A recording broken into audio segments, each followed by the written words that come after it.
Rose రోజా పువ్వా పువ్వా పువ్వా లలే పువ్వా.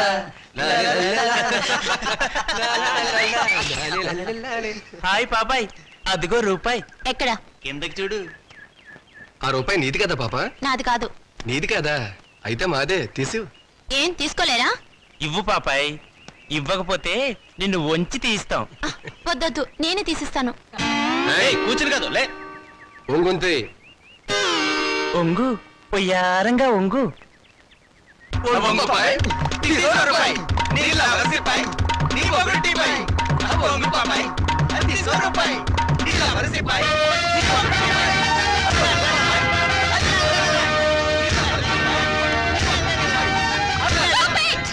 ఏ మిస్టర్, మీకు మేనర్స్ ఉందా?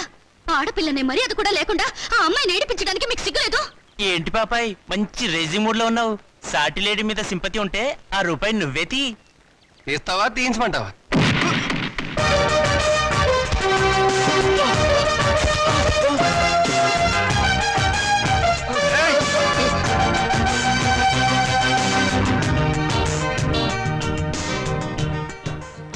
ఓ స్టూడెంట్ ఎలా గౌరవించాలో తెలియదు రాస్కెల్స్. థ్యాంక్స్ అండి, సమయానికి వచ్చి మా మర్యాద కాపాడారు. హీరోలు ఎప్పుడు సమయానికి వస్తారు. ఏ హీరోయిన్ అయినా ఆపదలో ఉంటే కాపాడడం మన హాబీ. ఒకవేళ ఆపదలో లేకపోతే ఆపదను సృష్టించి కాపాడడం ఇంకో హాబీ. That is Srikanth. మీరు చాలా జోక్గా మాట్లాడతారే. నవ్వే వాళ్ళుంటే జోకులేసేవాడికి లోకువ. మీరు అందంగా నవ్వుతుంటే జీవితాంతం జోకులేస్తూనే ఉంటాను. మీలా మంచిగా సరదాగా ఉండే స్టూడెంట్ ఈ కాలేజీలో చదవడం నిజంగా మా అదృష్టం. బాసు బాసు, మౌనిక వాడి క్యాంటీన్ లో హార్లిక్స్ తాగుతుంటే నువ్వు ఇక్కడున్నావా? మౌనిక? మౌనిక అంటే? మౌనిక అంటే మౌనిక బేడి. వేడినా గోంగూర జాడినా ఎంసెట్ లో స్టేట్ ఫస్ట్ క్యాండిడేట్ లేదు ఆ మౌనిక. నోర్ముయ్, ఆ అమ్మాయి ఎవరో నాకేం తెలుసు? ఆడవాళ్ళు ఎవరో వాళ్ళ పేర్లు ఏమిటో నేను అసలు పట్టించుకోను. పట్టించుకోవా? రేపు మౌనిక క్యాంటీన్ దగ్గరికి రాగానే నువ్వు పెన్నుతో ఇంకుదల్లు నేను నిన్ను కొట్టినట్టు యాక్ట్ చేసి ట్రాప్ చేద్దాం అన్నావా లేదా? ఎవరిని? నన్నా? నిన్ను కాదమ్మా, మౌనికని. కళ్ళజోడు పెట్టుకుని సరిగ్గా చూసి చెప్పు. మౌనిక! అమ్మో! మిస్టర్, మీరు చాలా మంచివారు అనుకున్నాను. మీ వెనక ఒక గ్యాంగ్ ఉందని, ఓ న్యూసెన్స్ బ్యాచ్ కి లీడర్ అని ఇప్పుడు అర్థమైంది. చూడు మిస్, న్యూసెన్స్ రొమాన్స్ లైసెన్స్.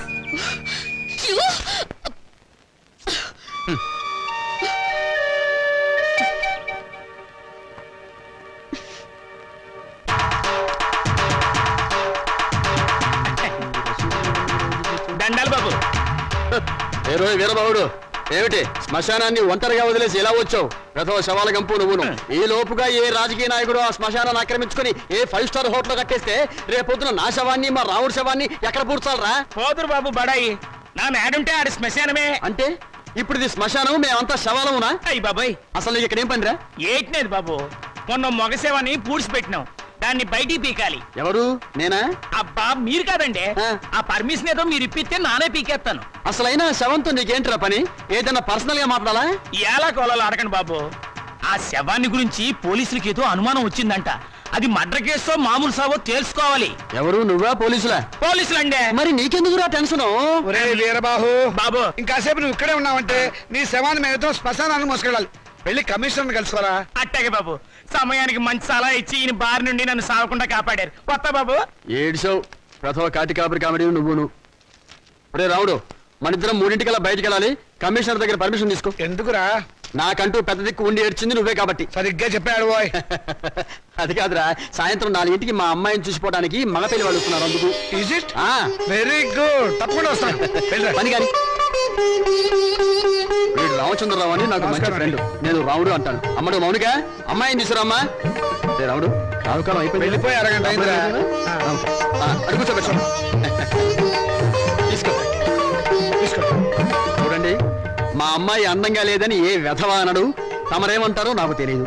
అమ్మాయికి ఏమండి చక్రవడ్డీలా ఉంది. ఏమయ్యా పెళ్లి కొరక, చూడటం అయిందా? ఇప్పుడే బాగా చూడు. రేపొద్దున కన్నొంకరా కాలొంకరా అంటే నేను ఊరుకోను. అచ్చం సినిమా హీరోయిన్లో ఉందండి. బాబాయ్, అమ్మాయి వాళ్ళకి నచ్చింది. మరి కట్నాలు కానుకల విషయాలు కూడా మాట్లాడు. కట్నమా కాకరకాయ? కట్నం పేరెత్తితే చెప్పొచ్చు కొడతా. ఏ ఎవరా? ఏమిటి చెప్పా? కట్నం అయితే చచ్చిన ఇవ్వను. చూడండి మాస్టారు, నాకు 2 పిల్లలు, ఒక ఆడ ఒక మగ. ఈ అడుగు తక్కువ వెధవలా కాకుండా ఆడని మగని సమానంగా చూసే అభ్యుదయ భావాలున్న వెధవని నేను. మరో విషయం, నాకున్న ఆస్తిని 3 భాగాలు చేశాను. అందులో ఒకటి నాకు, ఒకటి మా అమ్మాయికి, 3వది మా అబ్బాయికి. ఇంకో షరతు, నాకు ముసల్తనం వచ్చిన తర్వాత 6 నెలల పాటు మా అమ్మాయి దగ్గర 6 నెలల పాటు మా అబ్బాయి దగ్గర ఉంటాను. ఇవన్నీ మీరు బాగా ఆలోచించుకోండి. అంతా బాగానే ఉంది, ఆ చివరిదే బాలేదు. మొదలు పెడితే బాగానే ఉంటుంది. ఏం బాగుండదు. బాబాయ్ అర్థం లేని మాటలు మాట్లాడి సమాధానం చెడగొట్టుకోకు. శుభ్రంగా అబ్బాయి కాళ్ళు కడిగి కన్యాదానం చేయి. నువ్వు నోరుమోయ్. వీళ్ళ దరిద్రపు కాళ్ళు కడగాల్సిన దరిద్రం నాకు పట్టలేదు. నీకంత సరదాగా ఉంటే ఆ కట్నాలు కానుకలేవో వాళ్ళ మహాలు కొట్టి ఆ దరిద్రపు కాళ్ళు నువ్వే కడుక్కో, నాకు అవసరం లేదు. అది కాదురా. నువ్వు ఇంకేం మాట్లాడద్దు. ఎవరు బయలుదేరచ్చు. ఇంత జరిగాక ఇంకా ఉంటావా? పదవే. క్షమించండి, ఒక్క నిమిషం ఆగండి. మీరేం అనుకోకపోతే తమరు ఒక్కసారి మా ఇంటికి వచ్చి మా పెద్దమ్మాయిని చూడండి. వీడి కూతురు కంటే అంతగత్తే, బాగా చదువుకుంది. పైగా దాన్ని చేసుకున్నవాడు సినిమా యాక్టర్ అవుతాడని కోయవాడు జోషి కూడా చెప్పాడు. మీరు అనుకున్నట్టు కాకపోయినా కొద్దో గొప్ప కట్నం కూడా ఇచ్చుకోగలను. రేపు తిథి కూడా చాలా బాగుంది. తప్పకుండా రేపే వచ్చి చూడండి. సరే, అలాగే వస్తాం. అమ్మాయికి సంగీతం అంటే చాలా ఇంట్రెస్ట్ అండి. కానీ అమ్మాయి పాట పాడితే భర్తకు గండం అన్నారు. అందువల్ల సంగీతం మార్పించేశాను. భోజనం కూడా సరిగ్గా చేయదు. పగటి పూట 2 ముద్దలు, రాత్రి పూట 1 ముద్ద. తనలో పూలు కూడా పెట్టుకుంటే తనలో పోస్తుంటా. చూసారా, ఖర్చే లేదు. ఏమిటో ఈ కాల పాడపిల్లలు. అది ఆడపిల్లని అలా పెంచాలండి. మరి మిగతా విషయాలు అన్నయ్య గారు కాస్త ఆలోచించి అడిగితే బాగుంటుందేమో. మౌని, అక్కయ్య లోపల తీసుకెళ్ళు. చూడండి బాబు గారు, మగబిడ్డ అన్న తర్వాత ఎంతైనా అడగచ్చు. రేపు మా వారికి అడగను. పెద్దవారి డబ్బుదే ఉందండి. అసలు మీలాంటి పెద్ద మనుషులకి డబ్బులు కక్కుర్తిపడే మనసత్వం అస్సలు ఉండదు. ఏదో లాంఛనప్రాయంగా 10,000 అనుకుందాం. మా గేదె ఖరీదే 10,000 అండి.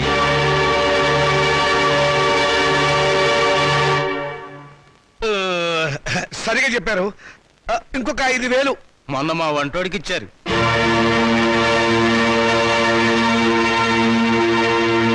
బావగారు, మీరేం కాదనకండి. ఆఖరి మాట 25,000. మా అమ్మాయికి మొదటి కాన్పు మగబిడ్డ పుట్టారనుకోండి, తాతగారు బహుమతిగా ఇంకో 5,000 ఇస్తా. ఓకే, ఒప్పేసుకోండి. సంతలో పశువులా ఈ బేరాలేమిటి? మౌనిక నువ్వు ఊరుకోవే. దొరక్క నాకు మొగుడు దొరికాడు. నీ కర్మ. సర్లేండి, త్వరలో ముహూర్తాలు పెట్టించండి. వస్తాను. థ్యాంక్ యూ బావగారు.